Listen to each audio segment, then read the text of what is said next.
Welcome to Pacific Northwest Urbex. Come with us as we post and celebrate the 40th anniversary of Expo 86 from Vancouver, Canada, all this week.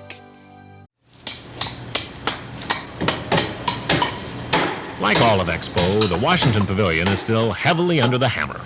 But Expo insiders say it's much farther along than Oregon or California, the only other U.S. states represented here.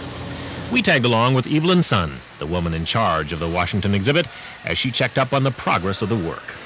You enter the pavilion here, in a hole through what appears to be the prow of a ship. Once inside, you are surrounded by a darkened star chamber. Not yet in place, it's a light show designed by David Hershey, the designer of lighting for the New York musical Cats. Then, in keeping with Expo's transportation theme, a moving sidewalk carries you for 7 minutes through one half of the exhibit. After your eyes have become accustomed to the darkness and you're on the moving sidewalk, your eyes will be drawn to a giant movie screen running the length of the wall here. It's a 7-minute sound and light show starring the state of Washington. We have a Seahawks game. We have the Bloomsday race in Spokane. We have Mount St. Helens. We have a Boeing test flight. We have the Omax Stampede. We have White River rafting. We have a maritime scene of the waterfront, looking at freighters coming into harbor, being offloaded onto a double-stack train or trucks. Sort of the best of Washington? I would say. The sound and light show uses 69 slide projectors and 3 film chains and is accompanied by original music. The moving sidewalk takes you to the other half of the exhibit, a room that will be filled with computerized television monitors. It's called Discovery Place, and the visitor will be able to punch up just about any kind of tourist, promotion, or business information about Washington. Or you could see an assembly plant of a 747. You could visit the former Expo centers in the state of Washington, such as Spokane Riverfront Park or the Seattle Center. So basically, it's about 200 commercials about the state of Washington.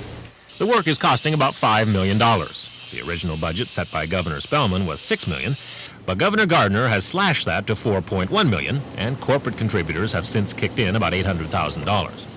Evelyn Sun says every penny, public and private, is a wise investment. When people leave and realize that Washington is a place to live, to find a job, to invest money, we've achieved our purpose. We can accommodate, actually, 1,300 people per hour through our pavilion. That's the number of people who can actually fit on that moving sidewalk. And that translates to 2.5 million people over the life of the fair. And I think that exposure for the state of Washington is probably greater than you could get in any other media. In keeping with the flair of this World's Fair, work on the Washington Pavilion is thoroughly international. The construction crews are Canadian.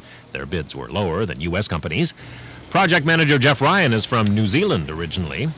And Evelyn Sun herself was born in South Africa, though she has worked as a city planner in Seattle for many years and served on Governor Gardner's Expo transition team before he took office. All are pleased with the progress of the work as the Washington Pavilion moves forward ahead of schedule and under budget toward the opening of Expo 86 May 2nd.